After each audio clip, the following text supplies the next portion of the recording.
السلام عليكم متابعينا الكرام، نتمنى تكونوا جميعا بخير وفي صحة جيدة. في هذا الفيديو متابعي الكرام غادي نشاهدوا ونتابعوا الإعلام الكرغولي اللي كيعترف بقوة القجع وكيقول بأن صعيب علينا نزعزعوا هاد الناس اللي على رأس الهيئات، وبأن القجع قادر يزعزع عرش أنفانتينو، وكيعترف وكيقول لك حنا صعيب علينا ننافسوهم لأننا ما عندناش رجال في مستوى القجع، وما نقدروش نفوزوا بتنظيم كأس إفريقيا وحنا ما عندناش اللي يدافع على الملف ديالنا. وكيقول لك بأن حتى لو كانت قطر في إفريقيا يعني ما غاداش تقدر تفوز بتنظيم كأس إفريقيا رغم التجهيزات اللي عندها، لأن حسب القول حسب يعني الهضرة ديالهم هما كيقول لك بأن هناك اعتبارات أخرى.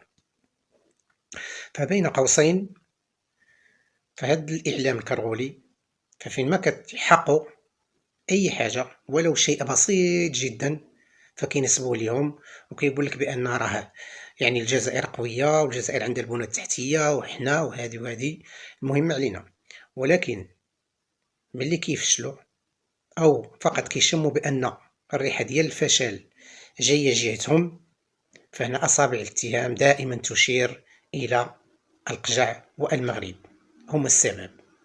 فهذه كانت بين قوسين. المهم أخوتي غادي تشاهدوا كيفاش القجع مرضهم مزيان. إلا قلت لكم مرضهم مزيان راه مرضهم مزيان. هاد السيد علاش مرضهم؟ لأنه فقط كيدافع على بلادو وعلى الوطن ديالو. ولا كانت الجزائر أو الإعلام الكرغولي ما عندهمش اللي دافع عليهم في المحافل القارية ولا المحافل الدولية، فهذاك مشكلهم هم ماشي مشكل ديالنا حنا. المهم ما نطولش عليكم متابعينا الكرام ونخليكم تتابعوا الفيديو وما تنسوش تشاركوا في القناة وتخليوا لنا التعليقات ديالكم واللايكات ديالكم، وشكرا لكم جميعا. الجامعة الإفريقية نقول لك أنه دائما لو نعود إلى الرياضة بحد ذاتها وبكرة القدم بصفة خاصة، نقول لك أنه الناس هذو اللي راهم على رأس الهيئات عندهم لوبيات وعندهم مصالح ما بينهم. لهذا ربما صعب أنه تزعزع هذا العرش لو ما يعني تديرش علاقات وطيدة وعلاقات قوية. وحنا نعرف أنه الإفريقيا والإفريقيين يعني يمشوا على مصالحهم ماهوش على مصلحة كرة القدم ولا لتطوير الكرة الإفريقية. أكيد أنه هذا فونتينو ولا موتسيبي يمشوا إلا على مصالحهم، خاصة مصالحهم الشخصية. نقول لك أنه لو هذا انفونتينو يتحرك أكيد أنه الجهة اللي ملهيه راح تحاول أنه كيفاش تزعزع العرش تاعو، لأنه الانتخابات تاع الفيفا قريبة جدا، وربما الخطأ راح يكون ربما حاسم خاصة لهذه الشخصيات الرياضية بين قوسين الفاسدة.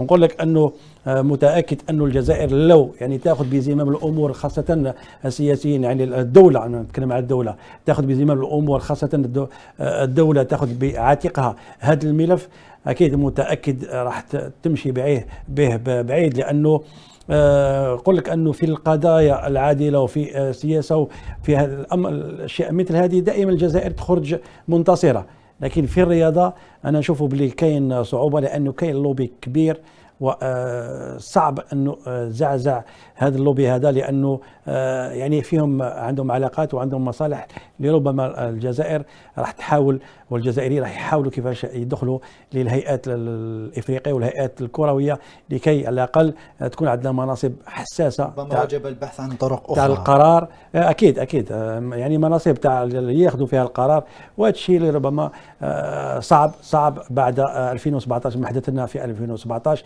تحملنا على شخص جزائري، نقول جزائري ما نتكلمش على الاسم، اتكلم على الشخص الجزائري الذي كان عنده نفوذ وكان عنده علاقات، تحاملنا عليه. شوف يا عماد، لو عدنا الى دفتر الشروط، الجزائر تمتلك اكثر من 30 ملعب يستطيع ان يلبي رغبات الكاف في دفتر الشروط. تخيل معي دفتر الشروط الكاف يعني تتطلب ماذا؟ 6 ملاعب، ملعبان بحد أدنى ل40,000 متفرج، ملعبان بحد أدنى ل20,000 متفرج، وملعبان بحد أدنى ل15,000 متفرج. كم من ملعب يعني تحوزه الجزائر يفوق 15 ألف متفرج. يعني تبقى الأرضيات تجهز في شهرين وتصبح أرضيات يعني ذات عشب. يقال أنه الشرط الجديد هو أنه الملاعب تكون مغطاة. لا المغرب لا تمتلك هذا العدد من الملاعب المغطاة يا عماد. لا تملك ملاعب مغطاة اصلا. لا، عندها ملعب واحد نصف مغطى.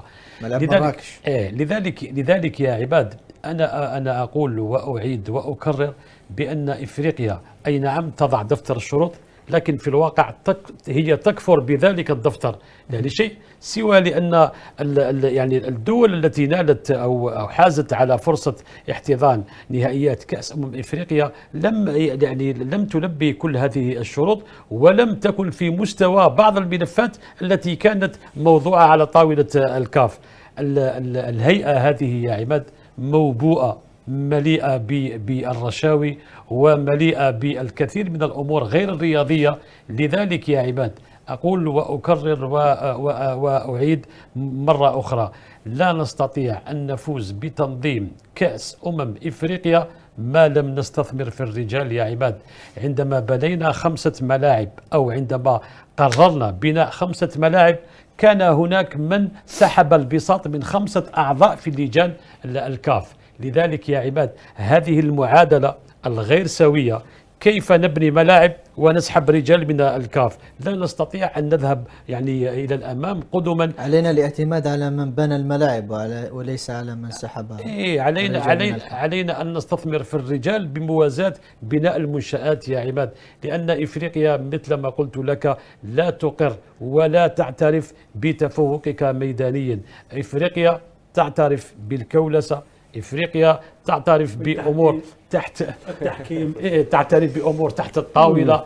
وللتصحيح يا عماد يكثر كثيرا مصطلح الكولسة، والبعض قد يفهم هذا المصطلح على أساس أننا يعني نناشد السلطات الجزائرية أن تدخل في عمليات بيع وشراء. أبدا يا عماد، الكولسة هي أن نمتلك رجال يستطيعون أن يقومون بعمل جبار وراء الستار، مثل ما تقوم به كل الدول الإفريقية. منذ قليل عندما قال مصطفى بأن الكاميرون يحاول الضغط على السلطات الجزائرية يعني حماية أكثر للمنتخب الكاميروني، لماذا يا أخي هذا الكلام؟ الكاميرون سوف تحضر مثلها مثل بقية المنتخبات الأخرى والوفود الأخرى، والأمن متوفر في الجزائر للكاميرونيين ولغير الكاميرونيين. لذلك سوف لن ينال المنتخب الكاميروني تعزيزات أمنية أكثر من حتى تاريخيا لم يذكر التاريخ أن الجزائر فشلت في تأمين منتخب ما أو فريق ما. أبدا يا عباد، سوف تحضر كل هذه الوفود وسوف تنال حقها بالتساوي من الناحية الأمنية مثل ما يحدث في باقي الدول، ليس الجزائر فقط. لذلك يا عماد يعني التاريخ القريب ليس ببعيد. عندما ذهبنا إلى مصر للتباري في مباراة السد، حافلة الخضر تم تكسير زجاجها. لذلك يعني كان الأمر بين قوسين يعني في القاهرة. لذلك كأس افريقيا تاع انغولا، كأس افريقيا عندما عملية طلق الرصاص وما الى ذلك.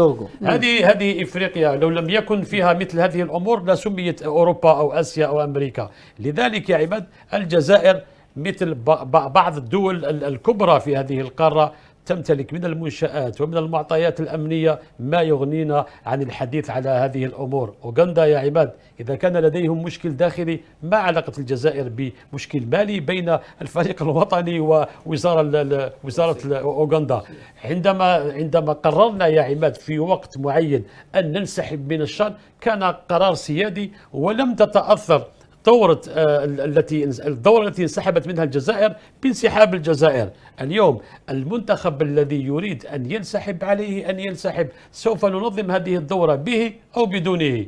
لذلك يا عباد لا يجب أن ننساق وراء مثل هذه الأمور. نحن في إفريقيا علينا، أنا قلتها وأكررها، علينا أن نستثمر في الرجال لنتطلع للفوز بتنظيم هذه الدورة أو تلك. عدا ذلك يا عباد والله لو بنينا 100 ملعب مغطاة بسعة 40,000 متفرج وبمعطيات مثل قطر في إفريقيا، لو كانت قطر في إفريقيا بهذا المعطى سوف لن تفوز بدورة إفريقيا وليس كأس